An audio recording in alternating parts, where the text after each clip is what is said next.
Welcome back to HIFI Mods. We attempt to improve sound quality of PC music playback with improvements and modifications. Today, I have a real surprise for all of you.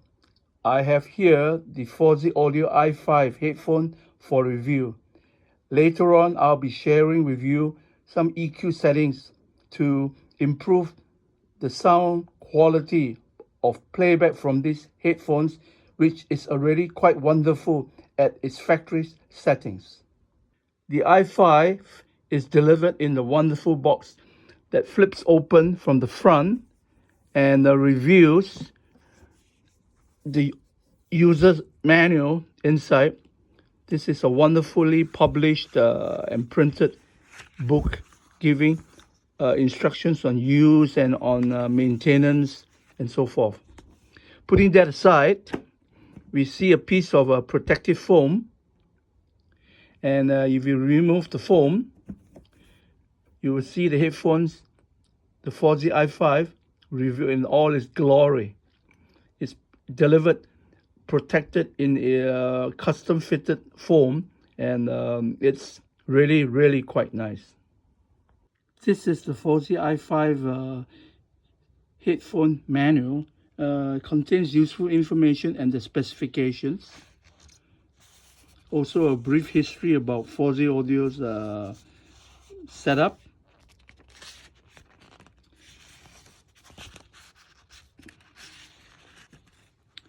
Here we have the specifications, which is typical of PLANAR headphones.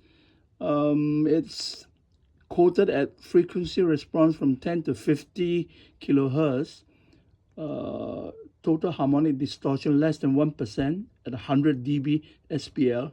Well, you'll be an idiot to listen at that level.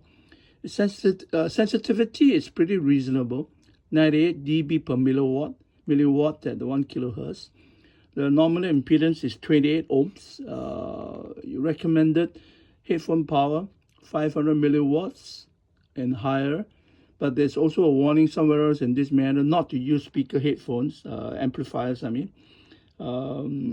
Minimum 100 milliwatts, and weight is a little bit on the high side, 550 grams, but I find that the weight distribution is pretty reasonable. It's pretty comfortable when wearing it. The main thing you feel that is the size of the cups. This headphone is huge. Well, back to the technology. The voice coil is supposed to be only 1.3 nanometer, ultra thin silver coat, alloy coated, and it has a large, as I said, 97 mm round diaphragm voice speaker membrane. It's really huge.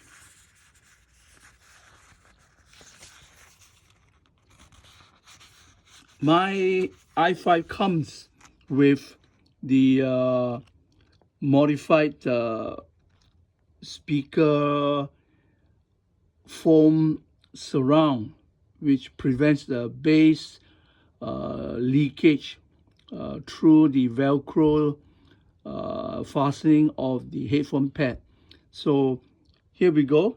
We see the 22 neodymium magnets that are featured in this headphone, and here we have the speaker coil. It's all in all a very beautiful set of headphones.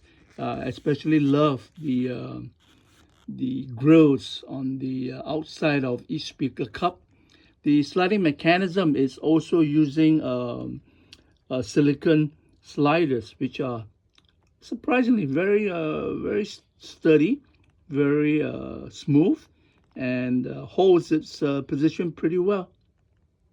And here we have the i5 headphone with the 6.35 headphone jack adapter. Its grill is simply lovely. From this light, you can see through the grill, and you can see the speaker coil. You can barely make out the base foam sealing ring that's been pre-installed in the factory before delivery. All in all, with the wood grain and the head strap and the anodized finish, and here we have the sliders, which are very, very, very comfortable and firm. I find this a beautiful, comfortable set of headphones to use and to own. It's lovely. Well, here you have the i5 with its cable accessories. I got this i5 from the Kickstarter program uh, with the simplest of options, and it's only delivered with a single 3.5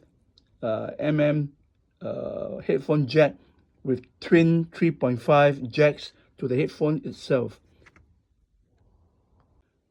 The FOSI Audio i5 cable. It's very luxurious, fabric covering, has a bit of memory, but it's not too bad. I intend to use it when I'm using the i5 in the single-ended mode. But I've got my own custom cables for balanced 4.4 mm. Well, here I have the i5 hooked up using the single-ended cable with a 6.35 adapter to my i5 IDSD Black Label, playing YouTube, Genesis, live in Montreal, May 16, 1987. Pretty good sound.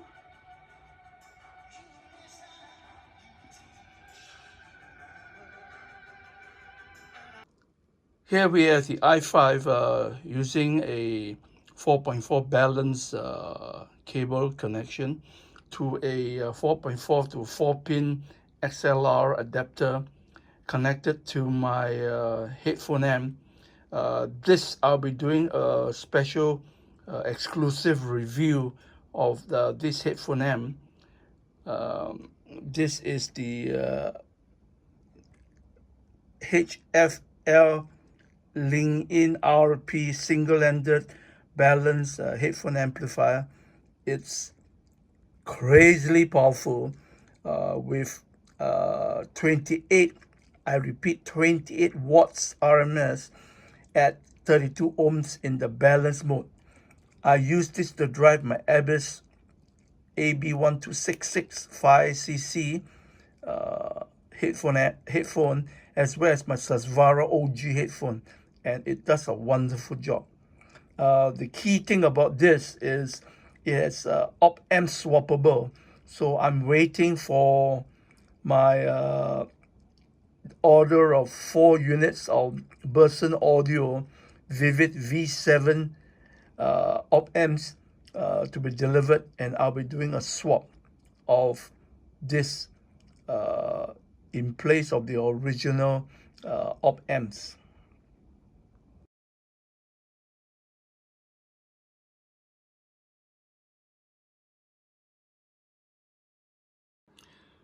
Well, I'm showing you the frequency response curve of the FOSI i5 headphone. The line in green is the original model without the base foam sealing ring. The one with the red shows an improved bass response with the inclusion of the base foam sealing ring. The green, of course, is the Harman target curve.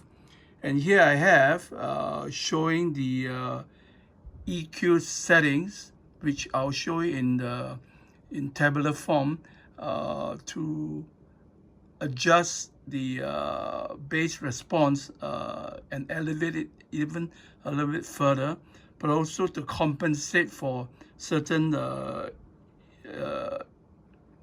dips and troughs and peaks in the frequency range from about 350 hertz all the way to about I would say about 6,000, 7,000 hertz. This would hopefully fit the final response, frequency response of the i5 more to my HRT for my ears. Here we have the phase angle shift because of the equalization. I will show you later in the EQ table how I managed to keep this to a lower phase angle shift by having a stepped incremental bass boost in small increments of frequency range and smaller stepped boosts.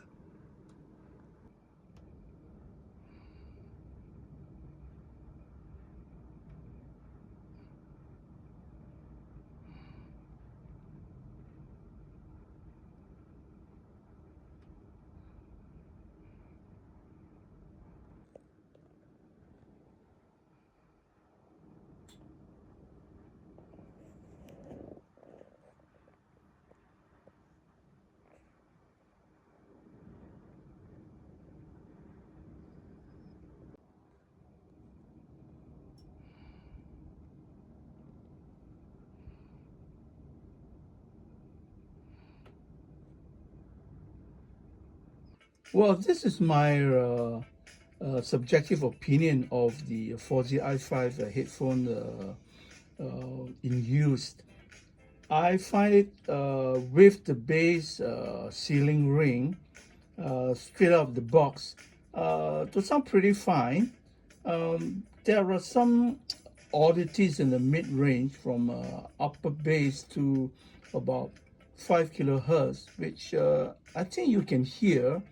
But after my selective use of notch filters with a very high Q factor to compensate for these dips and peaks, it sounds right now in my setup smooth, dynamic, and very enjoyable.